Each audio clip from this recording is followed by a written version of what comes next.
Hello, everyone. Happy Monday. And I hope you guys are enjoying Mercury retrograde as much as I am. And we've got 2 more weeks of it. Woohoo! But we've got a great show for you tonight. My guest is Laura Young. Laura is a marriage and family therapist. She's a hypnotherapist and a self-help author of several books. And tonight we're going to be talking about us women and how sometimes we can be our own worst enemy. So, Laura, tell everybody about you and how you got to the place where this is what you do today. Oh, it was a messy journey. Let's put it that way. It certainly wasn't linear and it wasn't direct. But oh my, I started on a little bitty island off the coast of Newfoundland. And Ooh. it was so isolated. The church was the main focus of attention. So, I got a lot of patriarchal influences from that church that took me many years to get over. Lost my parents at an early age and spent many years in an orphanage. So more of the church influence of don't be with the nuns in an orphanage many years. And then I married. Looking back on it, it's funny, but I married an Air Force officer.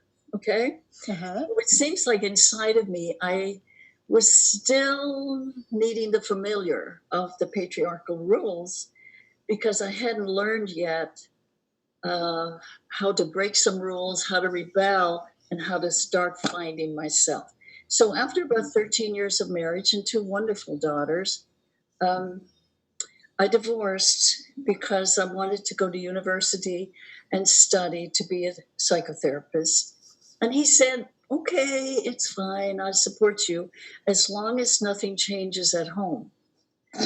Well, 3 meals a day, iron my shirts. The orphan Annie in me had to rebel because that was too much.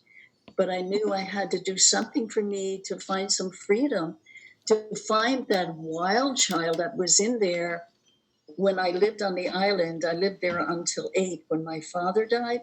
Mm-hmm. And during that time, I was really like out in nature a lot. The stormy Atlantic Ocean would be hitting the rocks, and I'd be there standing on the rocks, allowing the spray to cover my face, and thought I was, just free. And all of that got forgotten over the years of hissing furnaces and plastic walls and no outdoors. But I tell you, and I tell all women, well, all people, but primarily women, if you have anything in there that's free in an exciting, interesting, place where you felt one with nature or you felt free, you can resurrect it. No matter what you go through, you can resurrect it. So I did go to university at night, and single mom, raised two daughters, and then to do what I needed to do, I had to go, get a master's. And then I went to mental health for a while and started practicing. And then I knew I wanted to go into private practice because it meant more freedom to actually explore and then to be able to be. In the meantime, I was in therapy for years, okay, trying to get through all that stuff of religion, nuns, military officer, patriarchal influence, whatever helps us will help the men. They have been conditioned to. I'm not here to just bash them, please. But really, we have to stand up and be counted if they're ever going to change. Because if you look at the state of the world, what they have done so far, ignoring 50% of the power in the world, it hasn't worked so well. No. But someone emailed me just yesterday or the day before saying there's a surge in divine feminine power, astrologically speaking. Right. So I think we're right on the cusp of something really good. We're going to tilt it. We're going to to be, the significant number that tilts it into being recognized as a power in the world. And women have a hard time with that. Women are still, even in the 21st century, many women are confused about what that means because they confuse it with the male template, which is so different than our strengths. And women get into the male template for reasons and they try harder to fit into that. And it makes it very discouraging for them. But what I'm here to say, and I know that's your work too, Jean, is we have to value what we have to offer. Yes. And we can have some of the male attributes when we do, and they have some of ours. But mostly we are creative, intuitive, willing. We're willing to be beginners. Men have trouble with being beginners when they have mastered and become expert in one area. They have trouble being beginners about the inner life and things of that nature. But we are willing. We have so many. If we would join in sisterhood and not feel that other women are competition, the patriarchal influence, which has come down through the ages. I'm sure I've gotten way off on the tangent, Jane. No. But the thing is, you're onto something here, because one of the things that I have observed in my 1 or 2 years in the corporate world is that women are our own worst enemies more often than not. I found that it was much easier for me to work for a man as my manager than it ever was for me to work for a woman, because there was backstabbing, there was undercutting, there was, lack, not enough. If she gets this, she can't have that, and that kind of stuff. And the women perpetuated that, not the men. They were very content with where they were on their little pedestals. Yeah. And it's okay, honey, you'll do good, but not the women. They were vicious. Yeah. I a woman, you think branding is passe, but it's not. Mm-mm. A woman who went to a major clinic, to work as I think she was a social worker, or anyway, psychotherapist. And the psychiatrist in charge of that clinic had a interest in her that was beyond professional. Oops. And kept pressing and kept pressing and kept pressing. Now, she acquiesced, as he was very powerful, and she felt her job was in danger. And what was interesting to me is the women in that was mostly women. And of course, this wasn't his first rodeo, so knew what she was getting into. And no one kind of prepared her or helped her. But they did walk, literally, stand around the water cooler or the refrigerator in the kitchen and talk about her as if she were a loose woman without morals. They didn't stand up. If they had stood together and told her and supported her, they could have in group gone to him and said, lay off, something. And she could have kept her job. But by the time it was over, she was so demoralized, not just by his conduct, but by her. There was no sisterhood. Right. And that was so sad. I mean, I mentioned this situation, but I come across it in various versions. And today of all days is the classic example where perhaps we've turned a corner with this conviction of Harvey Weinstein. Mm-hmm. Because there was a lot of that there where the women had not, they didn't take the sides of their sisters always. Some of them did, but not all of them did. Right, There's a lot of judgment that was cast and aspersions cast.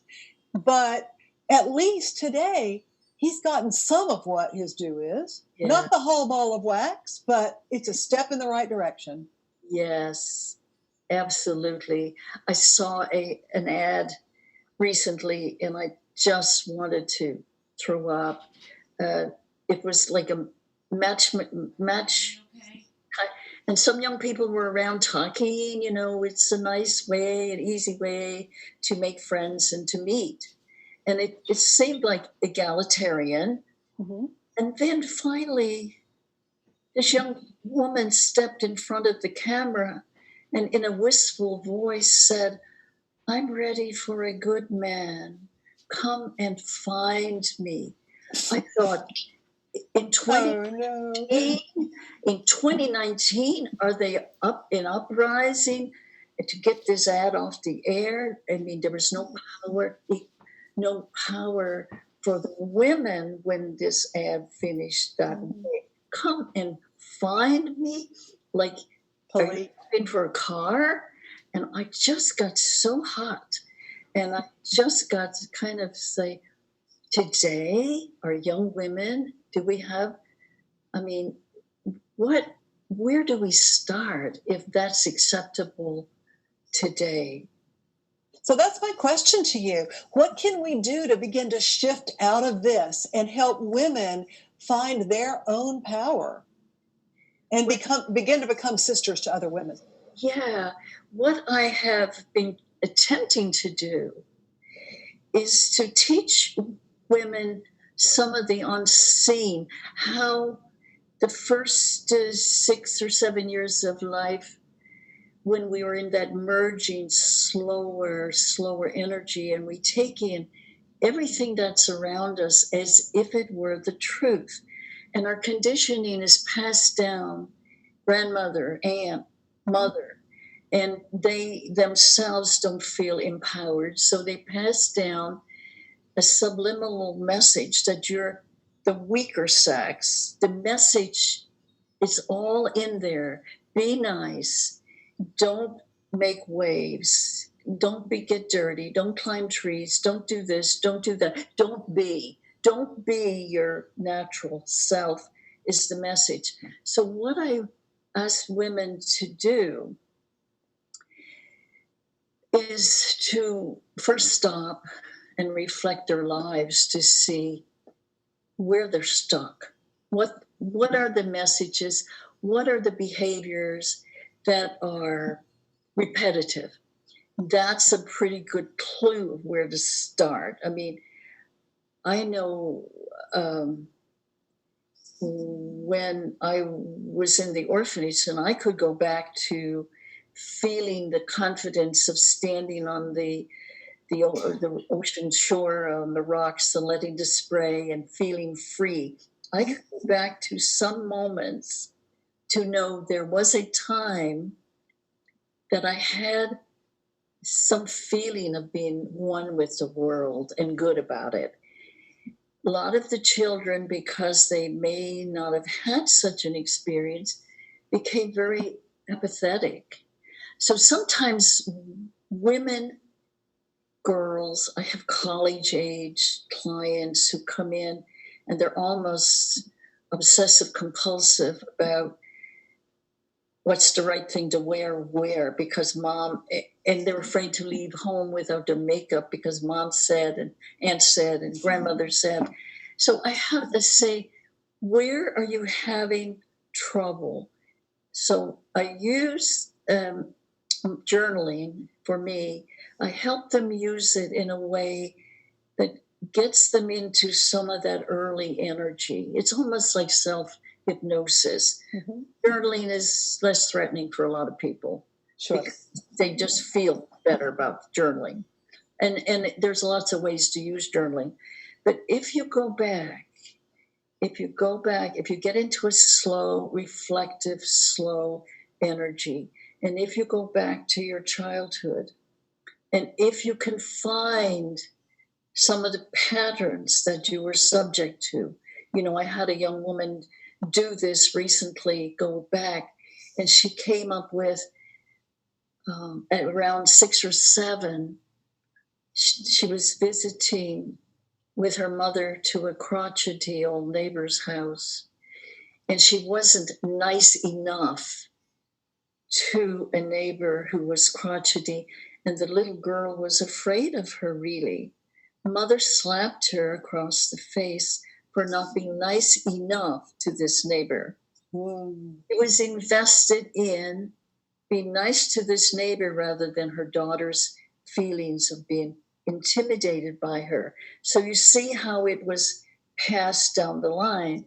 So in her case, she has trouble in her life being too nice and being taken advantage of, and naturally, you kind of put yourself out there as a victim if you're not able to say a crisp no, not for me, or then it usually frees you up to say a nice enthusiastic yes. But a lot of times people go through life and say, well, yeah, maybe I can do that. Yeah, I'll try. And there's no crisp no's or enthusiastic yeses. It's like a flattening of enthusiasm for life in order to fit into a certain pattern of how they're supposed to be. And so when she went back and journaled at a deep level, and she really was intent on getting over this niceness, and in my book, I talk about it, and I talk about kindness being a choice and a confident choice versus, all that niceness. When someone comes to see me and they're so nice, I know my work is really cut out for me. I diverge here. She found this little girl, and what I encourage people to do, and I teach them on my site and in my book, to actually dialogue with the little girl, to give the little part of her, that young part of her, new permissions to stand up and be counted, new permissions to get determined, to get over what was passed down that wasn't hers. It never fit, wasn't hers. Every generation has a chance to do it differently and more freely. So she worked with that little girl and started moving out of being so nice and the negative effects it had in her life and her relationships and at work in terms of promotions and things of that nature. Just, one little peak. But whatever it is, you can go and find it, find that. Oh, journaling's amazing. I mean, and that is what prompted me to write my first book. It was a compilation out of my journaling when I started to go back to my childhood and do what you say, put the pieces together and find the patterns. But it's not just women, Laura. I was working with a client just before this show, and what came up in the session for this man was that the same sort of transference took place when he was 4, and he lost who he really was. Mm-hmm. Enough people told him what he should be, that he completely lost who he really was. And men are, go back and find that today. Men are certainly victims too. Mm-hmm. I just, happen to be more focused on women because more of my practice is women. But when a man comes in and he's ready to say, I really want to have better relationships, I really want to look at, that's not too often in my practice, but there are especially younger men who are wanting to have more intimacy and leave the corporate energy at the corporation, and different energy, because they have been victims too. Sure. It's just that when Mother said to Amy, don't get dirty, don't do this, stop yelling, her 2 brothers were climbing trees and having crazy fun. Yes. They get conditioned in a different way. Mm-hmm. And not in such a way that weakens them as at their core, like some of the conditioning girls get very early. It weakens them to think you can't take care of yourself in this big old world. There'll be a rescuer. You go to right schools, you go to the right church, you go to the right university, you find the right man to take care of you. Well, how well has that worked for most of us. It hasn't. Yeah. It hasn't. Yeah. Yeah. It's interesting. You said a word a minute ago that caught my ear because it was about the soft no. Have you noticed that when people are afraid to say no or yes, that they will say, you would say, for example, you invite somebody to come to a luncheon or a dinner or whatever, and they don't want to say no. They don't want to go. They don't want to say no. They'll say, I'll try to make it. Yeah. That try word is the equivalent of no every time. It is. But means, you know what but means? It means I'm not going to do what you're asking. Yeah. Everything before but. Yeah. It's history. Yeah. So this is one thing I think that people who are listening to our show tonight or in the future should actually begin to examine is catch themselves when they say try or but. And think about what are you really meaning here? And honey, speak your truth. Words have power. You do. Power. Like a lot of too many women, more women than men, I think in this case, go around saying, I'm sorry. Mm-hmm. Look at how I do that. I still do that. And I know better. It tightens every visceral part of you. Yes. And makes you feel a little smaller in the moment.